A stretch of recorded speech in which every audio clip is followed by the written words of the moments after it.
राष्ट्रवादीच्या प्रमुख नेत्यांची दिल्लीमध्ये बैठक आहे। राज्यात काँग्रेसची मनधरणी सुरू असताना दिल्लीत हालचालींना मात्र वेग आलाय। खासदार सुनील तटकरे यांच्या निवासस्थानी बैठकीचं आयोजन करण्यात आलेलं आहे।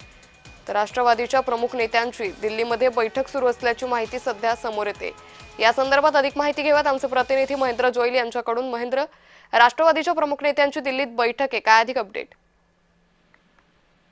नक्कीच बारामती निवडणूक आहे, त्यासाठी काँग्रेसने जो उमेदवार दिला आकाश मोरे, त्यांनी माघार घेण्यासाठी जे ती प्रयत्न चालू आहेत आणि ही जी निवडणूक आहे ती बिनविरोध व्हावी असं राष्ट्रवादीचं म्हणणं आहे। मात्र काँग्रेसचे जे उमेदवार आहेत आकाश मोरे यांनी माघार घेण्यासाठी काँग्रेसने ही जी मागणी ठेवलेली आहे, ज्याच्यामध्ये अजित पवार यांचा जो अपघात झाला होता त्या संदर्भात जे ती गुन्हा दाखल झाला पाहिजे, FIR दाखल झाला पाहिजे, यासाठी भाजपने ती चौकशी तशी केली पाहिजे। मात्र या सगळ्या संदर्भात काँग्रेस अद्यापही आपल्या भूमिकेवर ठाम आहे आणि काँग्रेसच्या नेत्यांशी मनधरणी करण्याची जी आहे ती राष्ट्रवादी अजित पवार गटाच्या नेत्यांची या सगळ्या संदर्भात चर्चा सुरू आहे आणि खासदार सुनील तटकरे यांच्या निवासानी ही बैठक होत आहे। या बैठकीत जे ते या सगळ्या संदर्भात काँग्रेसची मनधरणी करण्याकरता काँग्रेसच्या नेत्यांशी, प्रमुख नेत्यांशी जे ती बोलणं